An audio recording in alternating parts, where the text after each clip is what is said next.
राधे राधे दीदी। अरे राधे राधे बहन जी, राधे राधे। अरे बहन तुम खड़ी क्यों हो, बैठो ना। क्या बात है, तुम परेशान क्यों हो? घर में सब कुछ ठीक तो है ना? अरे बहन अब मैं तुझे क्या ही बताऊं, बल्कि तुम तो ये समझ लो कि बुढ़ापा किसी श्राप से कम नहीं होता। अगर बहू अच्छी निकल जाए तो सब ठीक है, और अगर सिर पर बैठ जाए ना तो हर वक्त उसके खौफ में जीना पड़ता है, और ऊपर से कुछ कर भी नहीं सकते और ना ही कुछ कह सकते हैं। अरे दीदी बल्कि आप तो बिल्कुल सही से रहते हैं, आपके तो बहुत अच्छे दिन चल रहे हैं, क्योंकि आपकी बहू तो आपको कुछ काम करने ही नहीं देती है।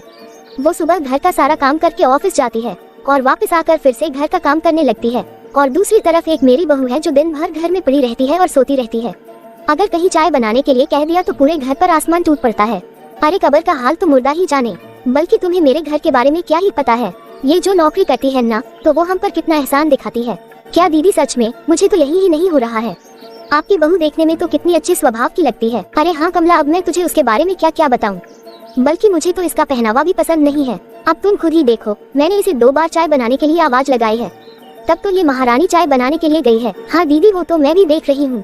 वैसे दीदी आपका बेटा तो कुछ कमाता नहीं है, तो इतना तो आपको सुनना ही पड़ेगा। अरे सुनेगी मेरी जूती, मैं इसका खाती हूँ क्या जो इसकी सुनूंगी। सच्ची में मेरी सास तो कभी सुधरने वाली नहीं है, बल्कि इन्होंने तो अपने बेटे को भी काम करना नहीं सिखाया है। अरे माँ जी, कम से कम अपने बेटे को ये तो सिखा सकती थी कि घर की जिम्मेदारी मर्दों के हाथ में होती है। लेकिन हाँ, बहू के लिए तो लंबा लंबा भाषण मुंह पर तैयार रहता है। और वैसी ही इनकी सहेली है। वैसे चाची जी। हाँ क्या हुआ बहू? वो चाची जी कुछ दिन पहले मुझे आपकी बहू बाजार में मिली थी।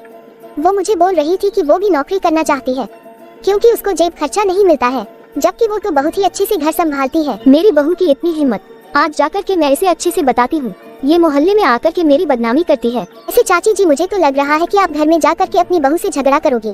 क्या मतलब? तू क्या कहना चाहती है बहू? मतलब यही चाची जी की जैसे ही आप यहाँ से जाएंगे तो मेरे घर में भी झगड़ा होने वाला है, क्योंकि आप तो मेरी सास की कान भर रही है। तू क्या बक रही है बहू?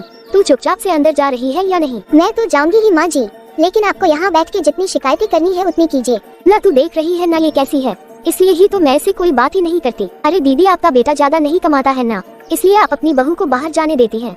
मगर मेरे बेटे की आमदनी तो अच्छी खासी है, इसलिए मैं तो कभी अपनी बहू को बाहर कदम रखने नहीं दूंगी।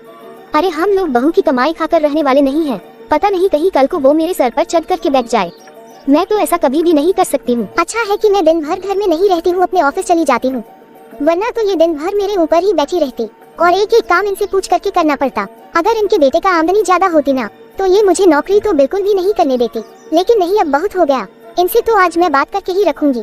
अब इन्हें अपनी आमदनी तो बढ़ानी ही होगी, अब ऐसे नहीं काम चलेगा।